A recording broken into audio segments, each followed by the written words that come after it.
Subscribe कीजिए हमारे YouTube channel को और बेल आइकन दबाना ना भूलें ताकि अगले आने वाले वीडियो की नोटिफिकेशन सबसे पहले आप तक पहुंचे।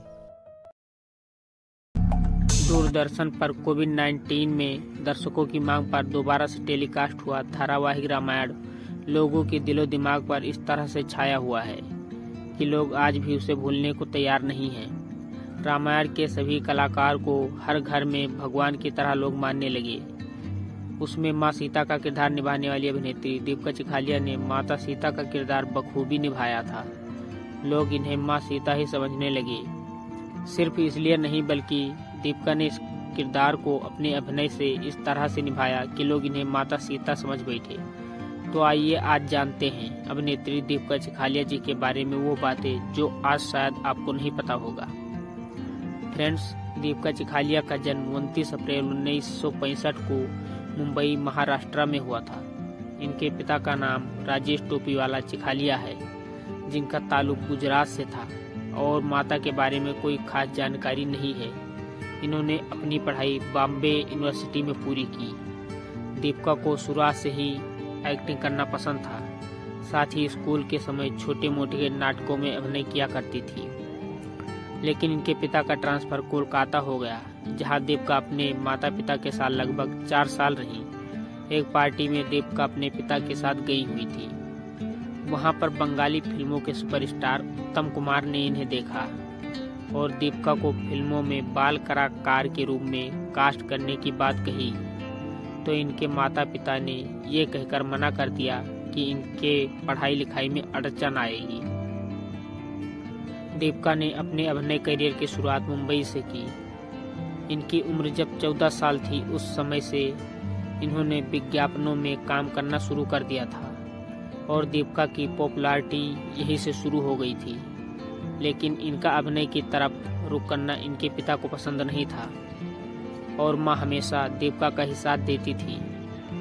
इसी वजह से इन्हें फिल्मों में करियर बनाने और कदम बढ़ाने में सहयोग मिलता रहा। दीपिका चिखालिया ने अपने फिल्मी करियर की शुरुआत साल 1983 में राजश्री बैनर तले बन रही फिल्म सुन मेरी लैला से किया।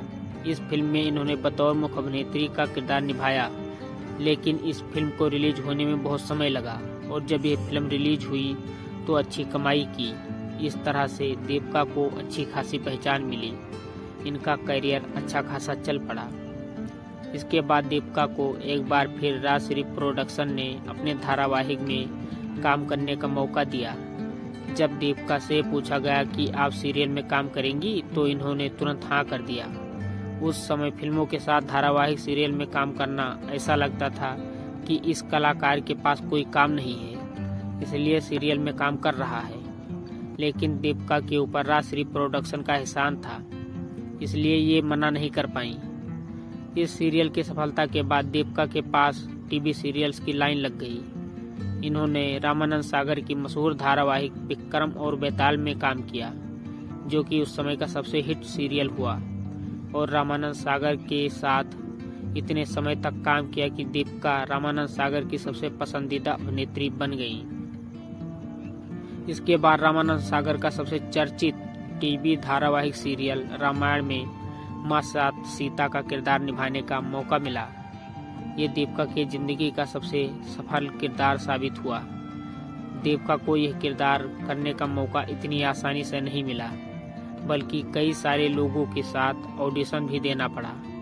बातचीत करने व चलने आदि सब कुछ को देखने के बाद मिला।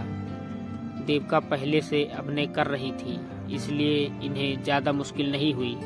माँ सीता के किरदार को दीपिका ने इस तरह से जीवंत कर दिया कि देश भर के हर एक घर में इनको लोग पहचानने लगे। यूं कहें कि सीता के किरदार में इन्हीं की पूजा होने लगी। ये धारावाहिक कई सालों तक चला।